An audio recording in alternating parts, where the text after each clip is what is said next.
This is Money Moves on VSiN, the sports betting network. Second hour, very much looking forward to our talk coming up with Dave Ross, our guy in the mornings. Not only are we going to talk about the heavyweight bout that we're going to see, but we're also going to talk a little bit about his Toronto Blue Jays ticket. But we begin with a little bit of a message for you. It's lunchtime, folks. I'm feeling it.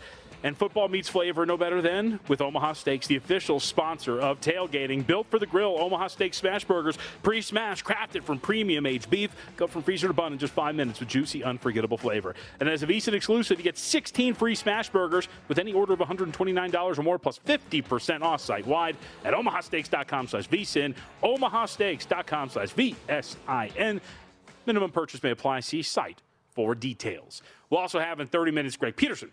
Coast-to-coast hoops. We're going to get into baseball, but it is basketball season, and we are less than 2 weeks away from college hoops. Really looking forward to the start of the year.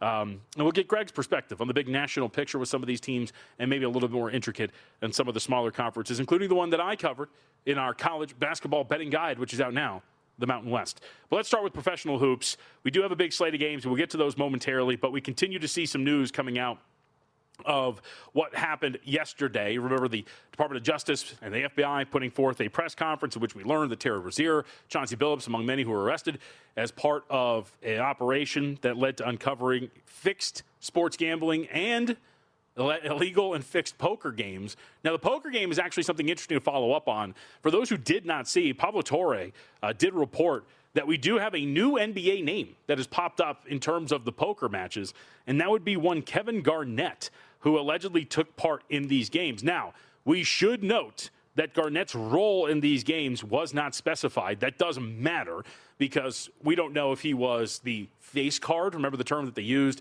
Some of the bigger name athletes to attract some of the fish or some of the people that they were trying to take advantage of into these games, or whether or not he was participating as said fish, who knows? But we just allegedly now know that he was part of these games, did take place, and did play in some of these games, according to Torre's reporting.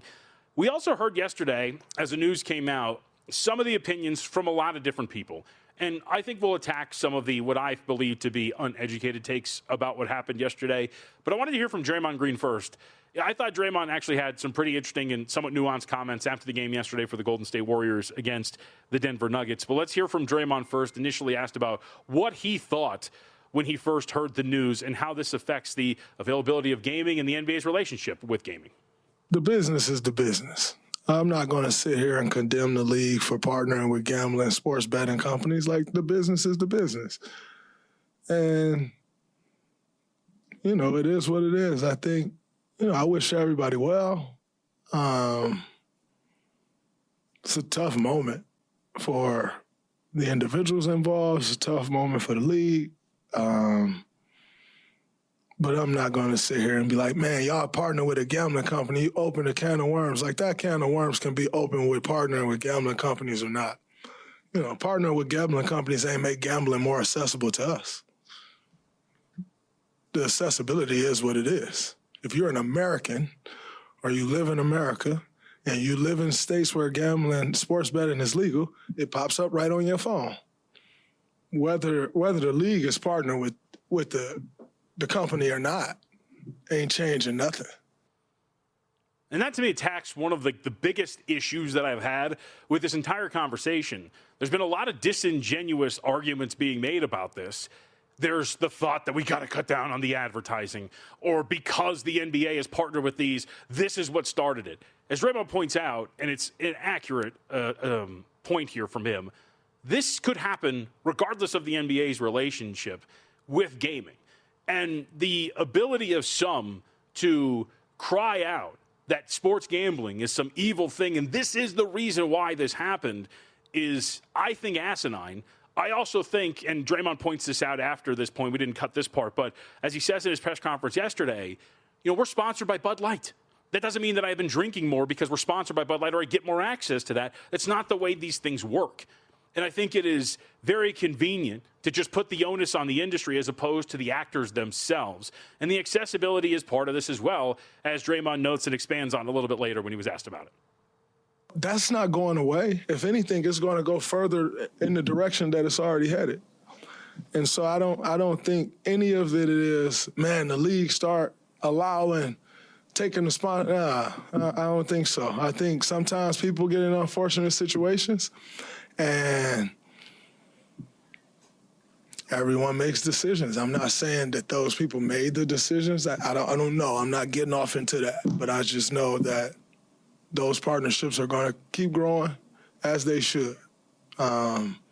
It ain't changing the accessibility. The accessibility is what it is. We don't get a free FanDuel or Fanatics. We don't get a free Fanatics Sportsbook password. We just don't. Like, the accessibility is what it is. So I can't blame that on the league. That's just what it is. And to the point of all those who continue to cry that we need to get rid of these, that we need to stop with these prop bets, again, you take them away, then this is going to be a problem when you look at the ability to track these bets, the red flags they raise. These people were caught because they were bet into a regulated market. Let's hear one more. I'm going to read this quote. I didn't send this in. This is from Jaylen Brown from the Celtics, who says he wants more protection from the NBA on issues involving betting. This is the quote. They're like, you make X amount of money, or X, Y, and Z, and you should be able to deal with all the extra negativity, the people approaching you about the parlays. It creates a negative discourse around the game and players when people have money involved. It's leading to situations that we can avoid if more conversations were had right now, end quote. And this was Friday at Madison Square Garden today as they are set to take on the Knicks. And it's, I think, a different vein when you're talking about, again, bad actors and their interactions with players. I would say that when you look at the negative discourse around the game, I think there's a lot, and that is its own can of worms. I think the discourse around the NBA in terms of the lack of respect for some of its stars has a lot to do with the media and the way that it's covered it. And as we talked about the other day when we played Adam Silver's clip about protecting players from bad actors who harass some of these athletes, we don't talk enough about the fact that alcohol is involved in these things. And again, as somebody who does drink and drinks at least once a week, like, I am somebody who enjoys it.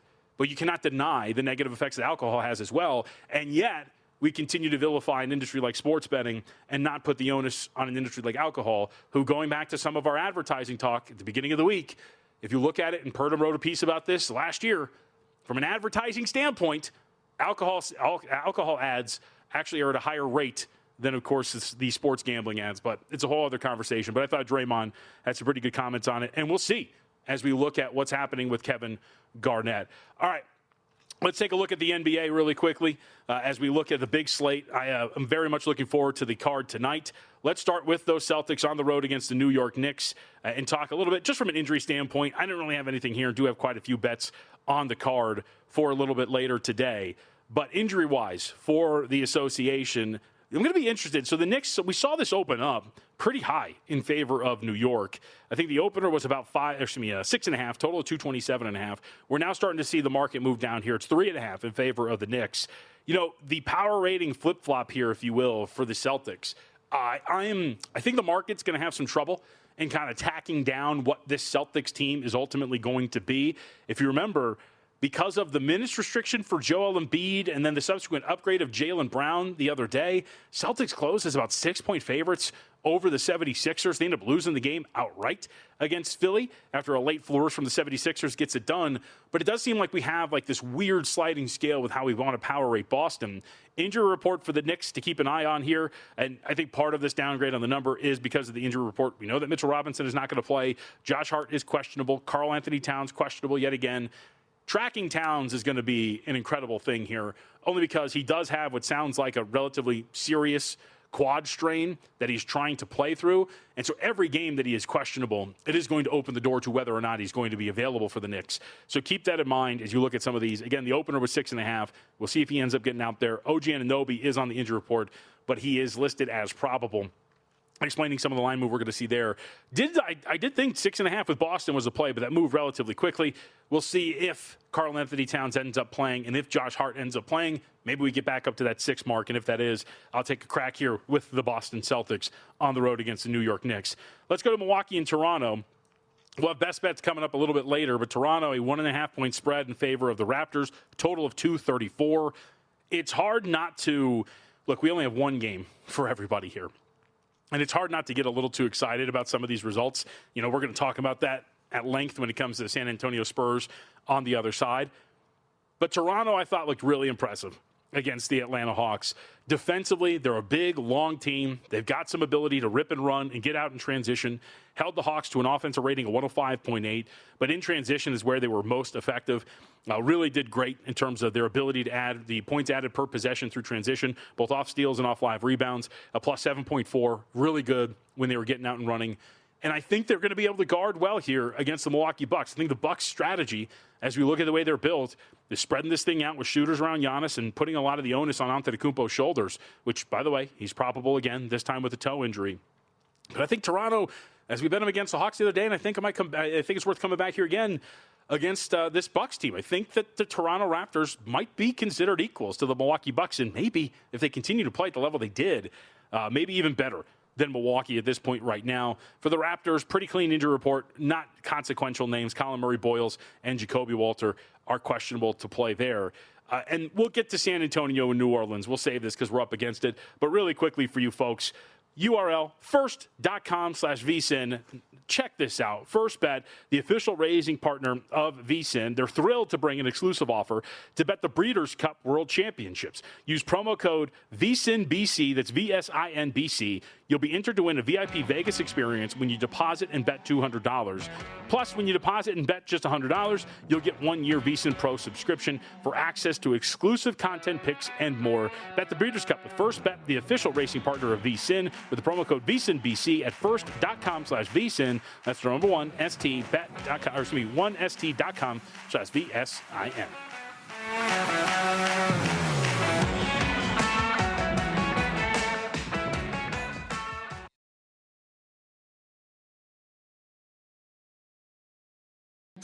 You're watching Money Moves here on VSiN, the Sports Betting Network.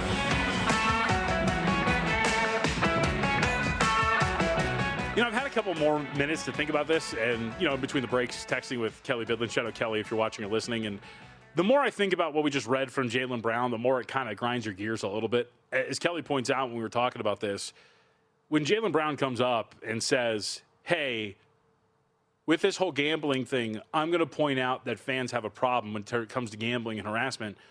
It's a fine point to make. It rings hollow when it's two of your own brethren here in the NBA doing these things. Terry Rozier is somebody who allegedly fixed matches and results on props. Chauncey Billups is one who is not only part of these poker games, but as we can clearly see from some of the indictments, was releasing information as a head coach to some of these guys so they could make money off of it. So for the response coming from this, from pro players to be, yeah, man, these fans are really out of control with this gambling stuff, it completely misses the mark, considering the fact that it was NBA players who are at the middle of what is going on here. It rubs me the wrong way, and I will keep coming back to it. And again, I will continue to say I am somebody who partakes. But we don't have this. I'm reading tweets and comments about these topics about how gambling is just this vile cesspool and all these things that are ruining society. And yet we continue to ignore some of the bigger issues at play when it comes to anger, folks, things like this. I can't really get this through. David Payton-Purdom, he's been reporting on a couple of things here today. He reports 6 members on the House Committee on Energy and Commerce sent a letter to the NBA today requesting a briefing with Commissioner Adam Silver, expressing concern over allegations of illegal gambling and sports rigging. And this is what we talked about yesterday, and this is what I figured was going to happen. This is going to be the push for federal regulation of sports gambling. Again, there's already things that are out there. The Safe Bet Act largely has to deal with problem gambling, things of that nature, protecting bettors. Advertising's part of it. Limitations on how often bettors can deposit. You know, you can look it up. It's a very short bill. It's only 2 pages. So it's not like this, you know, I'm no legal expert. I can't sift through this. My brain is not wired like that. But it's a really easy read. So there's like things like the Safe Bet Act. Again, the GRIT Act is also ties into the way you use some of the funding coming out of sports betting and then cycling it back into, again, protecting problem gamblers and whatnot. But there's never really in these bills anything that specifically targets match fixing outside of potentially pulling props down, limiting props that is listed in the Safe Bet Act. But again, as we go back to it, that's not going to fix anything. So I'm going to be curious to see what the ramifications are of this of this report from Purdom that, again, members of Congress sending a letter Friday to NBA Commissioner Adam Silver requesting a briefing and expressing concerns over allegations of illegal gambling and sports rigging after, of course, Chauncey Billups and Terry Rozier, as well as former NBA coach and player Damon Jones, were indicted in a pair of federal investigations this week. This will be the push. And again, like, we've seen the way, here's the other part, again, about like federal fingerprints all over this. We see what's happening in Illinois about the way they're mishandling certain things when it comes to this industry. I don't know if you really trust the fact that federal regulation is going to do the right thing in terms of how they handle certain aspects of gambling, but we will see as we are heading down that road, it would seem at this point right now. All right, with that, a couple of other points, and we can use this as part of getting into best bets here. As we're going to have a little bit of a program change. Dave Ross is going to join us, I think, at 30 minutes, right? So we'll push Ross back, but he'll join us at 12:45 p.m. Pacific time. That is 3:45 p.m. Eastern, if I remember correctly, as we'll get his thoughts on his Blue Jays ticket and the UFC card coming up this weekend. Can't let Dave get out of it because I do want to hear his thoughts on the UFC 321 card. So, best bets, we tie it into the NBA. Let's talk a little bit about the San Antonio Spurs and the New Orleans Pelicans. This initially opened up San Antonio as a 1.5-point favorite, total of 230.5. Current numbers right now, 4.5, depending on where you look, total of 233.5. So, I have been telling our boys, Zach Cohen and Kelly Bidlin, in our group chat, although the responses have been very minimal. Nobody is responding to me. I'm trying really hard to not really fall for the San Antonio Spurs after one game, because I do think part of the issue is that the Dallas Mavericks are going to have problems on offense to start the year. But I was very much impressed with San Antonio. From a defensive standpoint, obviously, how can you not be impressed with Wembanyama's individual performance in the game? I thought Stephon Castle leapt off the screen in the way that he was playing, both offensively and defensively. Harper as well looked pretty good for them, too. I think that this is a group that has a really solid upside. And defensively, against the New Orleans Pelicans, I think this matchup might play into what they want. New Orleans, as we know, especially since Zion has been there, is a team that is going to try to put pressure on the rim. You go back to their opening game against the Memphis Grizzlies, 43% of their shots came within 4 feet of the basket. In totality, they took 38 attempts within the rim, or within 4 feet of the rim, drew 9 shooting fouls. They only shot about 55% on those shots at the rim, so not a very good clip. You don't want to have a coin flip at the rim. You want to shoot well over 60%. So now you get a team that has, I would say, a more skilled shot blocker and rim protector than what the Grizzlies have to offer, as much as I love Jaren Jackson Jr.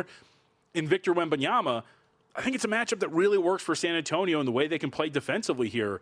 So I thought there was a couple of ways to attack it. First off, Marky got it right in what I was thinking. It moved from 1.5 really quickly up to this 4.5-point mark. So you get priced out there, maybe with a total of 233.5, 232.5. You can find an in-game opportunity to bet San Antonio should the number become cheaper. I thought the other interesting way to attack this was Victor Wembanyama blocks. So Wembanyama only had 2 blocks in the opening game against the Dallas Mavericks. But if you look at the way that they play, Dallas is not a team that is going to give Wembanyama the opportunity to shoot within 4 feet of the basket. This is a team that really likes their jump shots for the most part. But if you look at shots at the rim, Dallas only took about 28%, less than a third of their attempts in the restricted area. They went 6 for 21. So you're going to have a higher rate, I would assume, of shots within 4 feet of the basket. Obviously, if that's the case, that means Wembanyama has more opportunities to potentially block shots here. So I played over 3.5 blocks with Wembanyama here. It's a cheap price of about -130 now. I also put together a little ladder, 5+ blocks at +150. He's got the ability to do it. And if you're taking on an offense that is going to give you more opportunities to block those shots, I think this is one where we could see those big numbers for Wembanyama from a shot block standpoint. Do think, again, the side is San Antonio, but got priced out here. So let's get to best bets as part of it, and we'll expand on some of these. So best bets today as a whole. We have a lot to get to, so we'll rattle some of these off. We'll start with here as we look at the NBA. We talked about Wembanyama over 3.5 blocks, -130. Wembanyama over 5+ blocks at +150. We'll throw in the Toronto Raptors at -1.5 as well. Discussed that matchup a couple of minutes ago against the Milwaukee Bucks. And then later tonight, as part of the best bets, Timberwolves -2 against the Los Angeles Lakers. So we got 4 in the association tonight. This is just a play on the number. I think Minnesota should be a higher favorite. Got the worst of it here is we're down to 1.5. Check the injury report to see if anything's popped up here. But you just go back to that first game for Los Angeles. The near 40-point triple-double for Luka Doncic just to keep his team within 10. I don't like this team offensively, or should be defensively at all. I think Luka's got a lot on his shoulders. 41 minutes in the opening game never really bodes well for him either. Minnesota, from a injury report standpoint, pretty clean. Jackson Hayes popping up as questionable on the injury report for Los Angeles, and then the usual names: LeBron's out, Maxi Kleber's out. I think the market's just a little too high on Luka and the Lakers, and I don't think that's a surprise. We saw that there was a little bit of hesitancy to push that number up even more against the Golden State, and they were never really in danger outside of a 1 point or a swing where they went down by 1 near halftime against Los Angeles. I think this team's a little overrated, so we'll go with Timberwolves -2 in a matchup that I think the Timberwolves can thrive in, taking on Luka Doncic, despite the fact that Luka, many years ago now, did have some success against this team.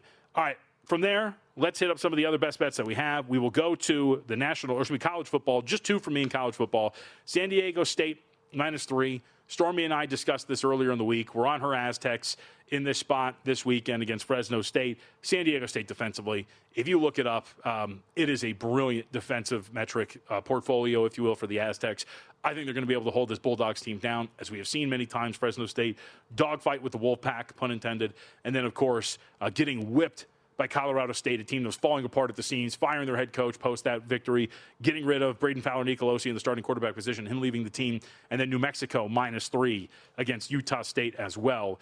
Lobos were 2.5, now it's 3. I think they're going to be in a spot here against a Utah State team that's got a lot of issues defensively. Really trust New Mexico here. National Football League, Packers -3 against the Pittsburgh Steelers. Took 7 with the Carolina Panthers against the Buffalo Bills.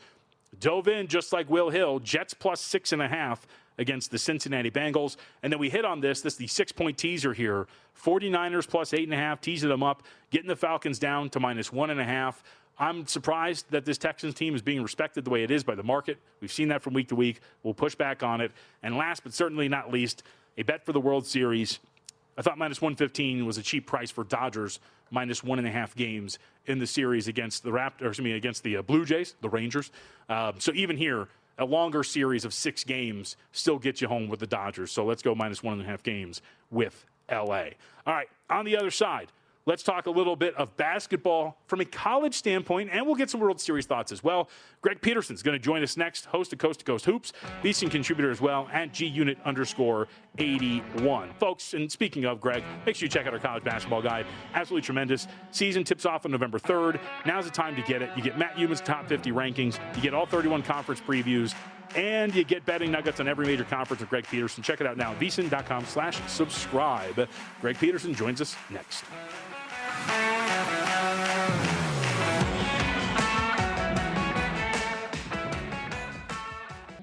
You're watching Money Moves here on VSiN, the sports betting network.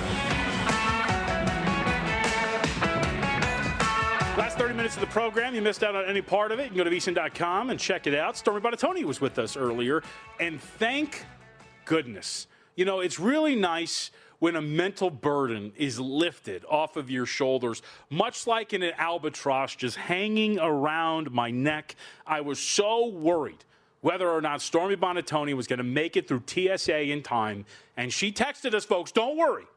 Her TSA pre-check got her through in only 3 minutes. So thank the Lord that we got that. Of all the things, frankly, that were bothering me in my life and in the entirety of the world, the grand scheme of what is going on both in our country and in the globe, that was probably at the top of the list. So very thankful that Stormy Buonantony could make her flight. Really brings tears to my eyes. And luckily, we can break this up so you don't have to see me get emotional on the Progressive Guest Line.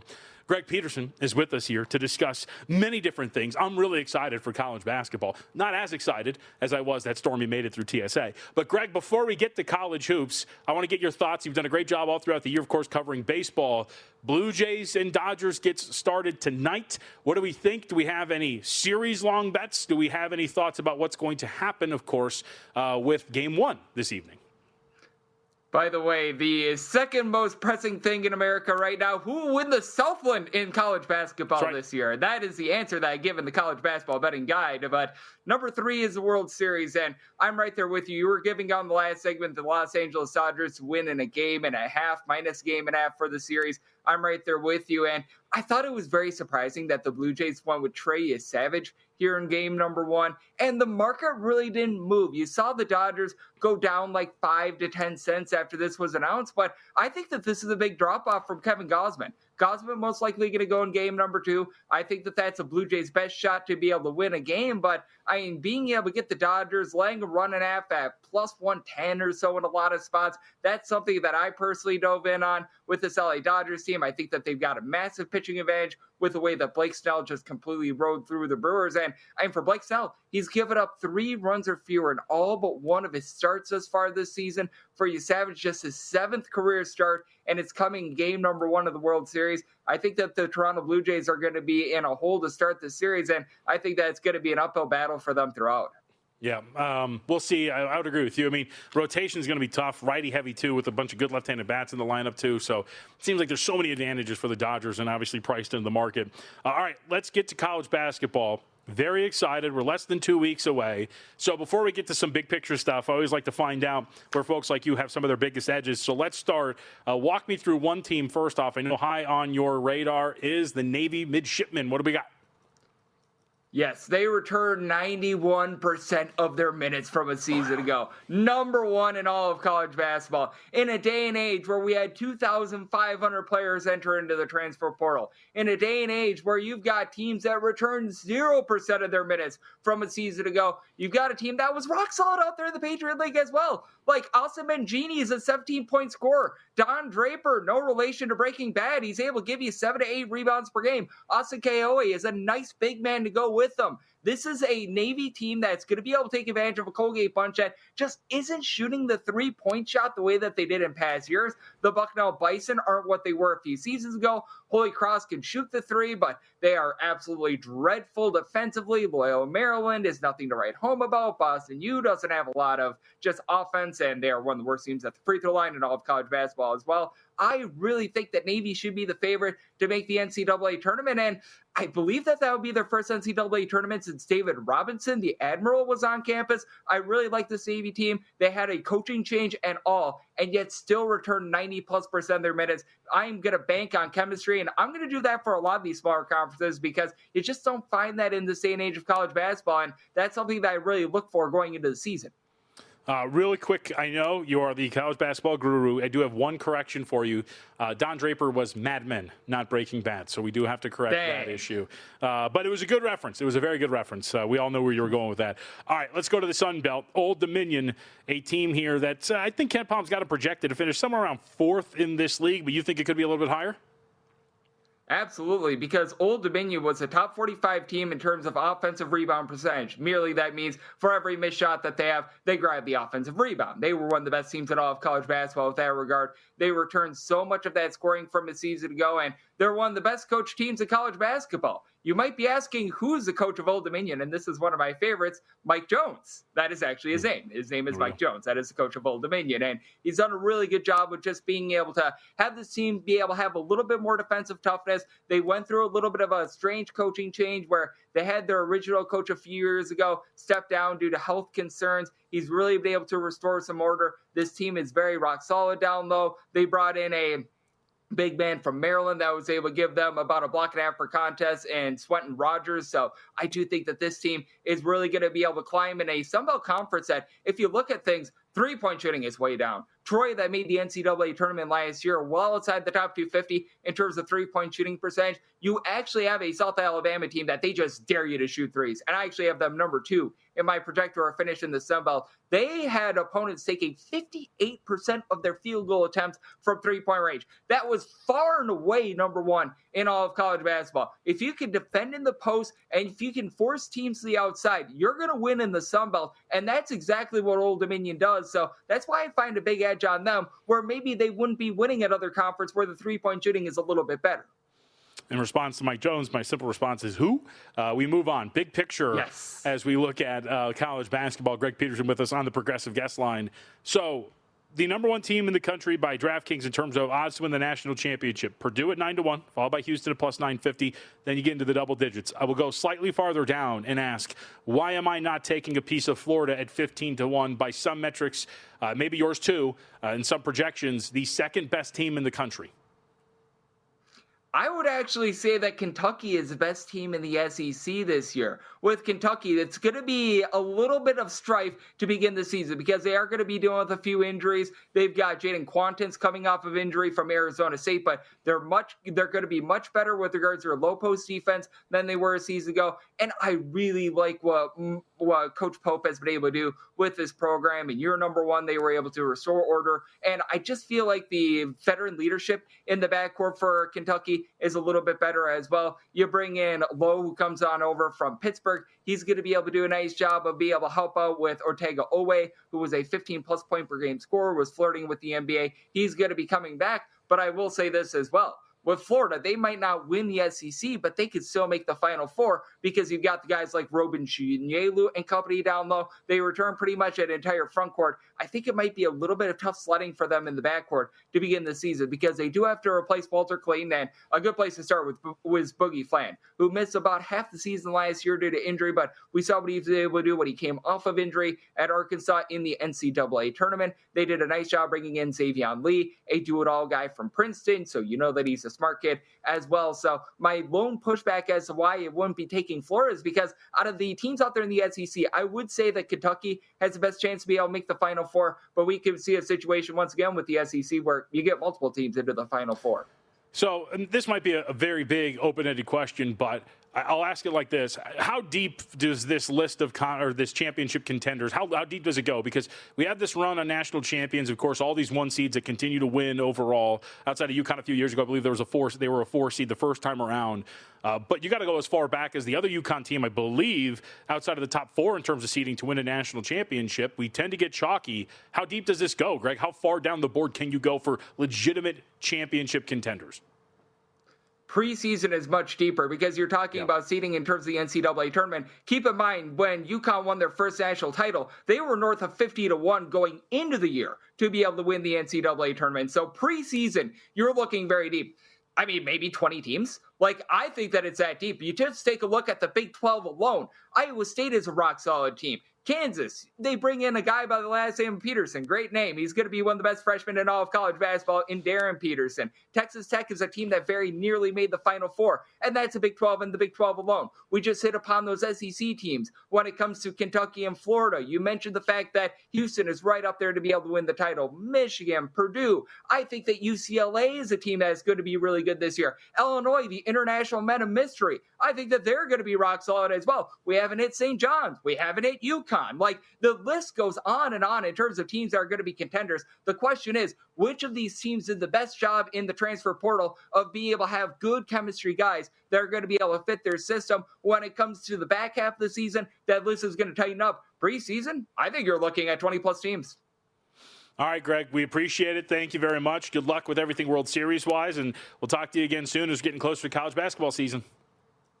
Absolutely. Best time of year, JVT. Always appreciate you.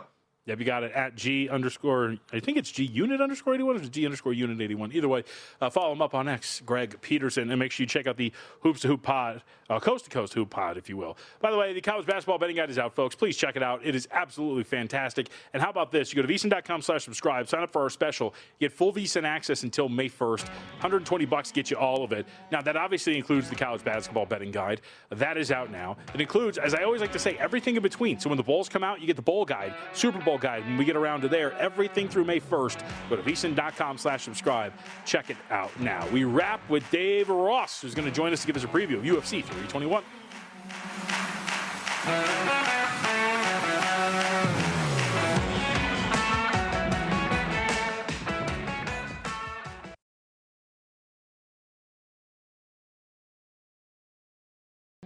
You're watching Money Moves here on VSiN, the Sports Betting Network.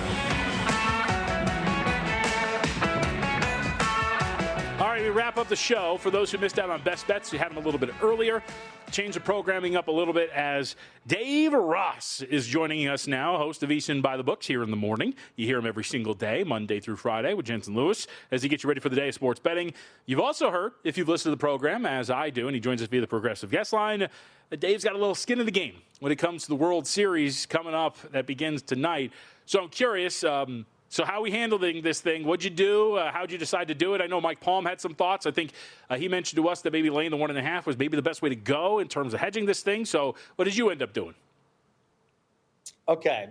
And this is why I'm coming to you from parts unknown here in the great state of Kentucky, JVT.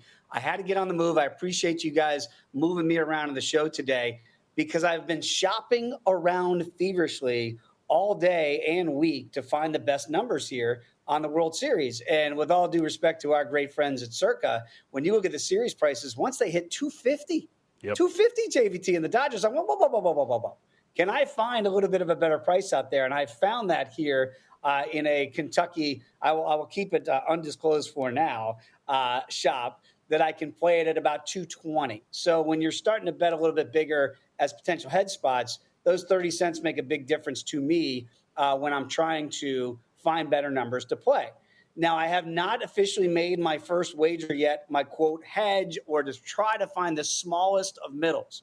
But JVT, what I've been looking at is you can play the Dodgers plus a 1.5 on this game tonight at about minus 340, 330 is the best numbers that I've found so far.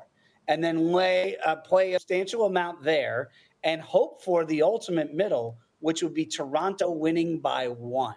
And what I think I'm getting closer and closer to doing is betting every game pre-flop Dodgers to some degree, and then really watching like a hawk as this game goes and going live action. Let's say, best case scenario, Toronto, who's about, plus $1.30 right now to win this game 1 tonight with Savage on the mound. If they can take a lead for me at any point early in the game, then there are going to be comeback spots here for the Dodgers at plus money or even money live. And that's what I'm going to do. I'll have smaller stakes here on the Dodgers every game to at least make sure we make a nice substantial amount. Going to have to put up 3-1 here on that plus a 1.5. But I think that's what I'm going to try here for game 1 early and see how it goes. Now, JVT, I might not get the live opportunities. If the Dodgers come out and win to these guys every game, those opportunities I'm looking for won't present themselves. But in a 7-game series, that's very rare that won't occur at some point. I'm going to have to exercise some patience and attack when I feel like the right time is to attack live. But that's how I'm going to approach game 1. And if Toronto does win, then you can bet tomorrow there will be a substantial number laid on the Dodgers here, hopefully at closer to $1.25 betting favorite if they fall behind 1-0. All right, before we move on to the UFC, I do have to ask, as a former Marine, TYFYS, thank you for your service, does this pain you to root for the 51st state in such a degree? In a roundabout way, yeah, but it's the Dodgers. I hate the Dodgers. They knocked out my Mets last year, JVT. So this is kind of the best of both worlds. I get to root against the Dodgers last year. And by the way, I had a Mets ticket last year at plus 125 to 1 to win the pennant. And I had made that in July when the Mets were awful. So it really is, the Dodgers have become the bane of my betting existence the last 2 years. So it'd be nice to exact a little bit of revenge, and no tariffs for Canada. I can't make that promise. But Canada, if you do right by me here, I'll put in a good word.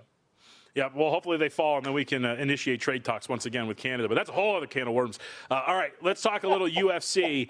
Main event between the big boys here. Very much looking forward to it. You can correct me, because I've been going with Cyril Gane, but I think that is incorrect. But what do we make of what he's got in front of him?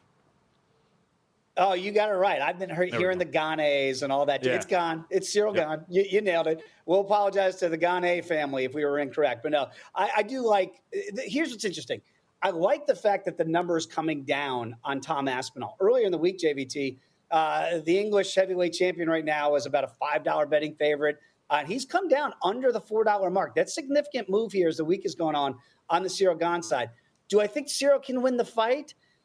There are pathways, and I know people are going to think, really? What are the pathways? Well, Tom Aspinall hasn't been inside the octagon in over a year, JVT, and sometimes if you don't bulldog your way to an easy, quick victory, and all of a sudden you find yourself with a guy and you look across the octagon, he's still standing after 5 minutes, I say 7.5 minutes, dare I say 10 minutes, and all of a sudden you get into the gas tank that nobody's really ever gotten into with Tom Aspinall, that's where this fight could get interesting. And Cyril Gane is chiseled. He looks as good as I've ever seen him pre-fight. I know we all have the John Jones lasting memory of Jones grappling him some early in that first round in their championship bout a couple of years ago. But since then, Cyril Gane has looked a lot better. Knocked out a guy that I really like in Sergey Spivak relatively quickly and went the distance in a 15-minute fight that shows me that cardio is still there for Cyril Gane. Here's the way I'm playing it. I played over 7.5 minutes. And I know that's counterintuitive to the Aspinall fans out there going, no, he's going to wrecking ball like he's done everybody else. I don't think he's going to be able to ragdoll a guy that's going to be pretty big physically inside the octagon. Somebody who's really athletic as a big man. So I think Cyril Gane's going to be able to keep the fight standing. That's the key. Because if you let Aspinall a quick shot to get you down in the first minute, man, good luck defending off your back for 4 minutes. It's not Cyril Gane's strength. He has to be athletic. I think he can do it. I think he can mix up the hands with Tom Aspinall, who sometimes like to play that game too. That gives Cyril Gane a chance. And I think in the second round, Aspinall will get a little bit more desperate to get the fight down to the ground.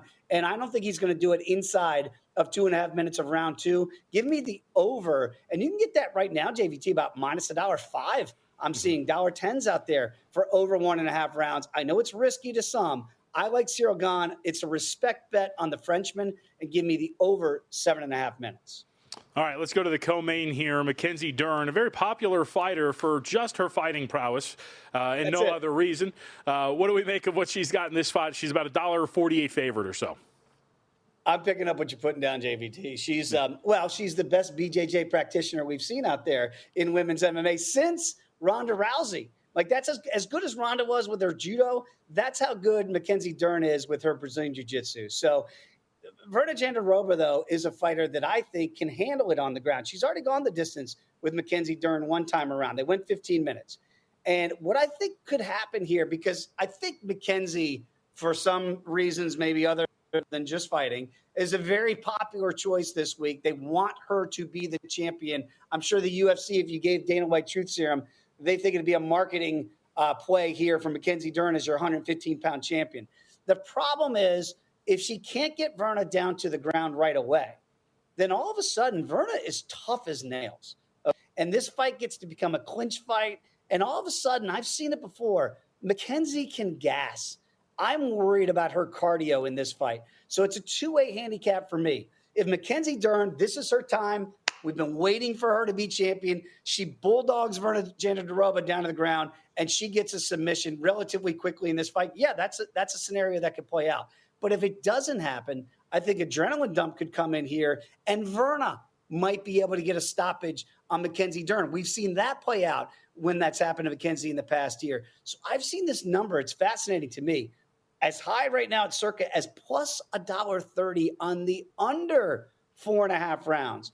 I'll take that plus money that if Mackenzie gets it done, she gets it done via submission. And if she can't, she's going to mentally and maybe break, and that adrenaline dump hits her. And that's where Verna Jandiroba could be the champion. I'm going to play two-way action here at somebody's being stopped. I think it's going to be Mackenzie getting the submission victory, but I'll play the plus $1.30, and I really feel I have a two-way chance at cashing that ticket.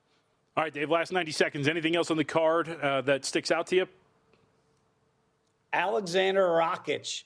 If you look him physically against Mirzakhanov here, it looks like me fighting you. It wouldn't be fun for me. Just very small guy against very big guy. And Rakic, before he blew out his knee a couple years ago, this was a guy we thought would be champion in this division again. Keep the fight standing here, Alexander. I think he's got a really good shot of beating Mirzakhanov in a small upset. Would not be an upset to me at all. I think the pedigree of pre-injured Alexander Rakic is starting to come back into form. I really like Rakic here in this fight, and in this spot as a small betting underdog. All right, Dave, appreciate it. Thanks for making it work. Good luck, man, especially with this ticket, obviously. And should you hit the biggest cash out you possibly can, I do expect an invitation to the I would assume, Cabana you're going to get when you come back out here. Well, sure. Or why don't you just come see me in Kentucky? You know, Matt Humans is coming out. You can come out too, JVT. Bring Stormy and bring Money Moves on the road. You know what? That's a good idea. I think we will do just that. Dave, good to talk to you, buddy. Thank you. Thanks, Jonathan. You got it. Dave Ross again out there in faraway places. Unknown. We don't know where he's at. He's on the road trying to get this done. Coming up next, Mitch Moss, Paul Howard, Follow the Money. Chuck Edel's going to have his best bets. Mike Somich breaks down the betting markets and more. Check it out. Sports Gambling Podcast, guys, later tonight. And the Circa Friday Football Invitational as well on a Friday.